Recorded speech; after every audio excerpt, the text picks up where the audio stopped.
warahmatullahi wabarakatuh. Selamat berjumpa anak-anak. Apa kabar? Semoga kalian di sana sehat semua.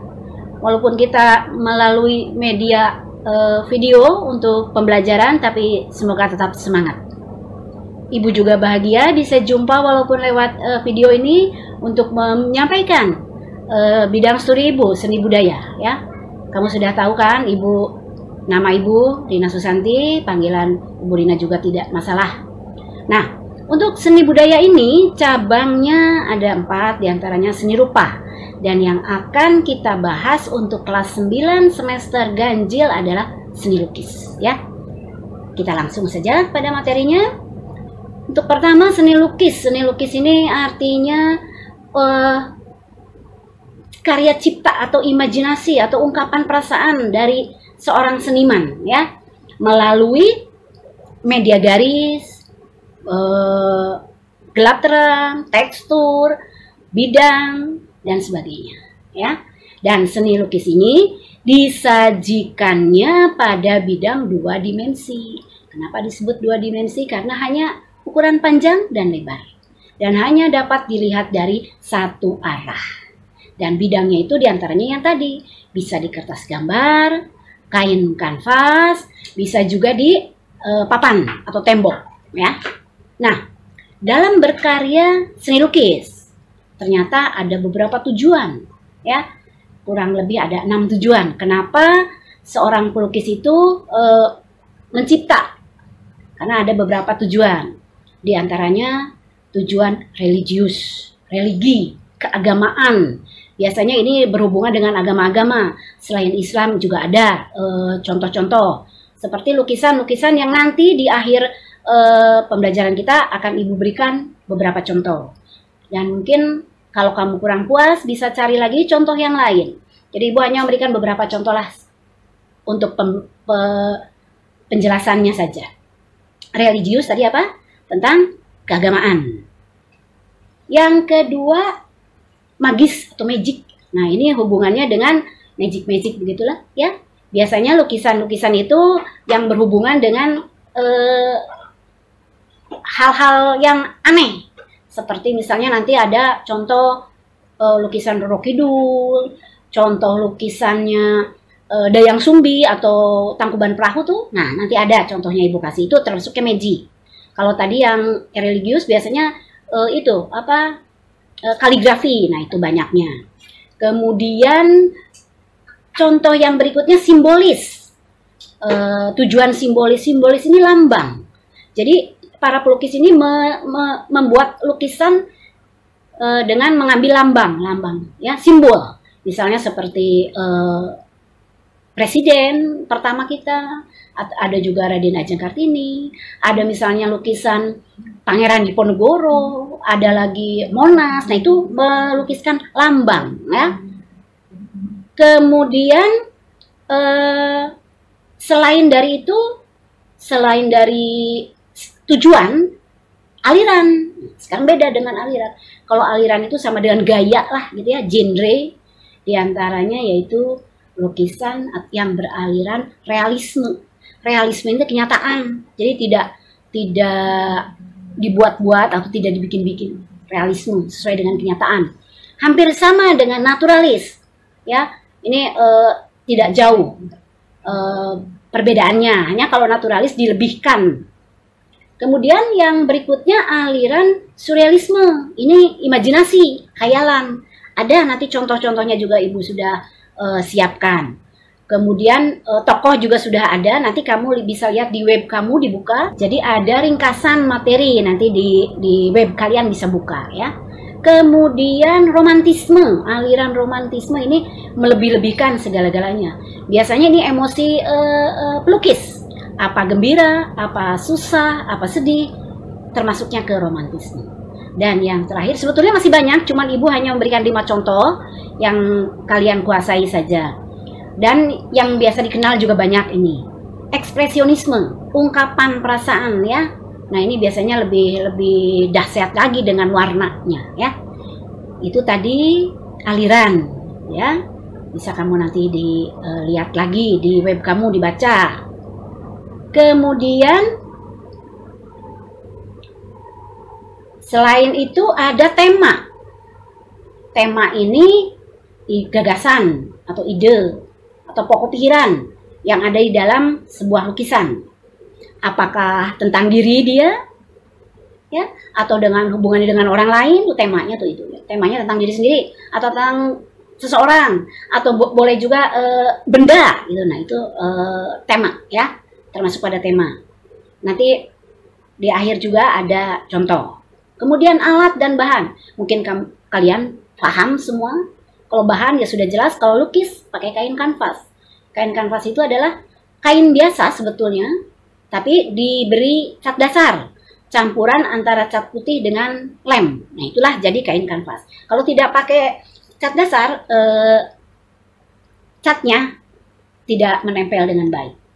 Alat, berarti bisa lukisan itu macam-macam juga, bisa mau pakai krayon juga sebetulnya tidak masalah. Cuman yang lebih tepat memakai cat minyak ya, dengan kuas, kemudian palet atau tempat mencampur cat ya. Nanti juga ada di situ contoh-contoh pensil warna atau krayon ada. Kemudian masuk kepada jenis lukisan. Jenis lukisan itu banyak.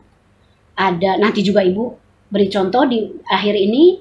Di antaranya yang pertama yaitu lukisan tempera. Lukisan tempera ini teh lukisan yang di tembok yang dicampur dengan cat lem ya. Biasanya di tembok-tembok. Ada juga nanti contohnya. Lukisan kaca, yaitu berarti medianya kaca ya. Kamu udah nggak aneh ya, di sekolah kita juga ada sebagian yang contoh-contoh lukisan kaca. Lukisan mozaik. Nah, kalau lukisan mozaik ini tempelan dari pecahan-pecahan kaca, pecahan-pecahan keramik, atau ada juga dari bermacam-macam biji-bijian, daun-daunan. Nah, itu dilukis. Namanya mozaik. Lukisan cat minyak, sama yang tadi Ibu katakan, cat air, sudah tidak aneh, dan lukisan batik. Nah, Cirebon jelas lukisan batiknya terkenal, yaitu sama dengan membatik, melukis pada kain. Jadilah lukisan batik ya. Jadi kita sudah punya ya, pusatnya sudah tahu kalian. Yang terakhir akrilik. Nah, ini warnanya lebih bagus, lebih terang juga, karena dia kuat di warna ya. Jadi jenis lukisan yang barusan Ibu katakan ada di belakang atau di akhir video ini. Bisa kamu lihat ya, macam-macam contoh-contohnya. Nah, sepertinya materi yang lukisan ini tidak bisa selesai di minggu ini. Kita lanjut di minggu depan dengan menyambung pada praktek ya. Jadi kamu nanti siapkan saja, boleh ngambil contoh dari mana karena kita semua sedang belajar. Jadi tidak terlalu membebankan kepada kalian, seadanya saja yang ada di rumah. Kalau kamu punyanya kertas, silahkan pakai kertas. Punyanya pensil ya silahkan pakai pensil. Tapi kalau misalnya memang mampu atau bisa mencari, silahkan. Ibu tidak melarang, tapi juga tidak menyuruh untuk mengada-adakan ya. Jadi minggu depan kita lanjut separuhnya lagi dari materi ini. Nah, sebelum berakhir nanti kita lihat dulu beberapa contoh yang tadi Ibu sebutkan. Kita simak sama-sama.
lukisan temperatur. Kemudian lukisan kaca, berarti melukisnya di kaca dan biasanya dibalik ya.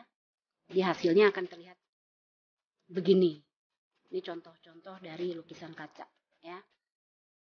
Kalau yang berikutnya lukisan mozaik. Nah, ini mozaik adalah potongan-potongan kaca, boleh keramik, ada biji-bijian yang berwarna-warni. Terus sebutnya lukisan mozaik. Tempelan-tempelan ya, dari pecahan-pecahan.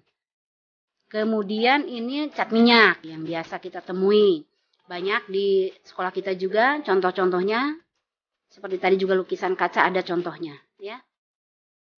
Kemudian selanjutnya contoh dari lukisan. Nah, ini cat air. Cat air sapuan basah dan sapuan kering. Nah, kalau ini di kertas gambar biasa boleh ya. Tidak bermasalah. Cukup tipis.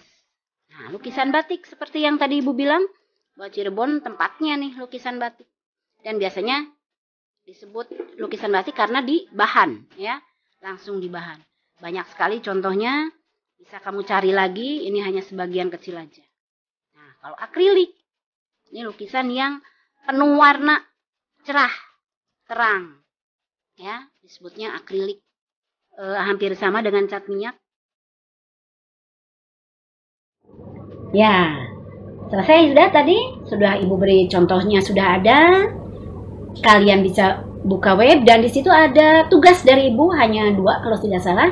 Tolong dikerjakan karena semua yang Ibu tanyakan ada di dalam materi. Sepertinya sekian dulu dari Ibu. Ketemu lagi minggu depan. Tetap jaga kesehatan. Kalau keluar pakai masker, sering-sering cuci tangan. Assalamualaikum warahmatullahi wabarakatuh.